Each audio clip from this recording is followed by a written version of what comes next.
एक बार की बात है, एक आदमी था जो बहुत अमीर और सफल था, लेकिन वह बहुत अकेला भी था।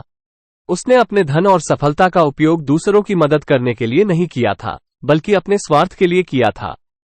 उसने कभी भी दूसरों की भावनाओं के बारे में नहीं सोचा था और उसने हमेशा अपने लिए सबसे अच्छा चाहता था। एक दिन आदमी अपने घर में एक दर्पण के सामने से गुजर रहा था। उसने दर्पण में देखा और अपने प्रतिबिंब को पहचान नहीं पाया।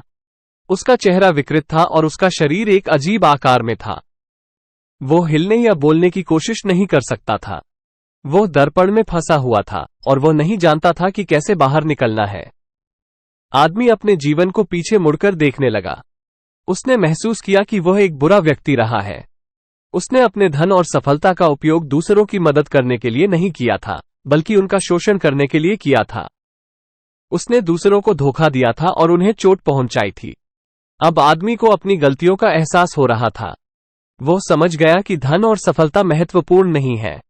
सबसे महत्वपूर्ण बात यह है कि दूसरों के साथ दया और करुणा से पेश आए।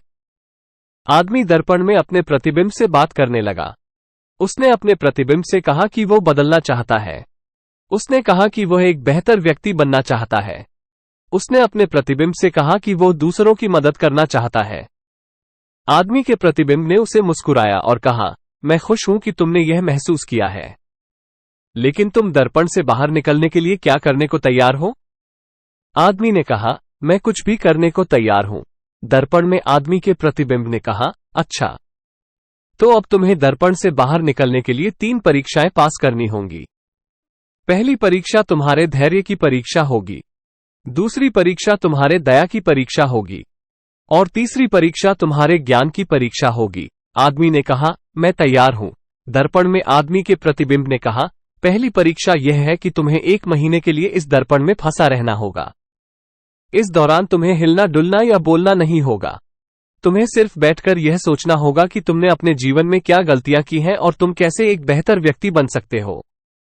आदमी ने कहा, मैं तैयार हूं। आदमी दर्पण में फंसा हुआ था।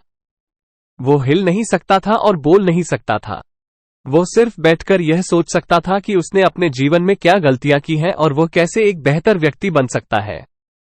1 महीने के बाद दर्पण में आदमी के प्रतिबिंब ने कहा, अच्छा किया, तुमने धैर्य की परीक्षा पास कर ली है।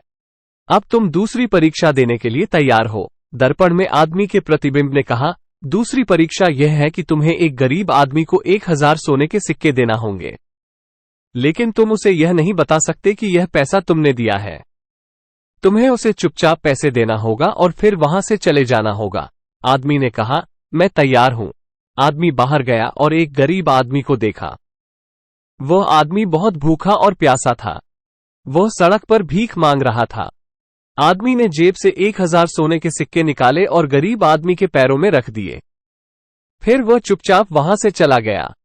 गरीब आदमी ने सोने के सिक्कों को देखा और बहुत खुश हुआ। वह रोने लगा और भगवान का शुक्र मनाने लगा। दर्पण में आदमी के प्रतिबिंब ने कहा, तीसरी परीक्षा यह है कि तुम्हें एक बुजुर्ग महिला को एक ज्ञानी व्यक्ति के रूप में सलाह देनी होगी, लेकिन तुम उसे यह नहीं बता सकते कि तुम एक बुद्धिमान व्यक्ति हो। तुम्हें उसे सिर्फ अपनी बुद्धि का उपयोग करके अपनी समस्याओं को हल करने में मदद करनी होगी। आदमी ने कहा, मैं तैयार हूं। आदमी बाहर गया और एक बुजुर्ग महिला को देखा। वह महिला बहुत परेशान थी। वह अपनी समस्याओं को हल नहीं कर पा रही थी। आदमी ने बुजुर्ग महिला से बात की और उसकी समस्याओं को सुना। फिर उसने अपनी बुद्धि का उपयोग करके उसकी समस्याओं को हल करने में उसकी मदद की। बुजुर्ग महिला बहुत खुश हुई। उसने कहा कि वो बहुत आभारी है। दर्पण में आदमी के प्रतिबिंब ने कहा, बहुत बढ़िया, तुमने सभी परीक्षाएं पास कर ली हैं। अब तुम दर्पण से बाहर निकल सकते हो। आदमी दर्पण से बाहर निकला। वह एक बेहतर व्यक्ति बन गया था। वह दूसरों की मदद करने के लिए तैयार था। आदमी ने अपने जीवन में बहुत सी अच्छी चीजें की। उसने गरीबों की मदद की, बीमारों की मदद की और जरूरतमंदों की मदद की। वह एक महान व्यक्ति बन गया। इस कहानी से हमें ये शिक्षा मिलती है कि हमें दूसरों की मदद करनी चाहिए। हमें अपने धन और सफलता का उपयोग दूसरों की मदद करने के लिए करना चाहिए। हमें अपने धैर्य, दया और ज्ञान का उपयोग दूसरों की मदद करने के लिए करना चाहिए।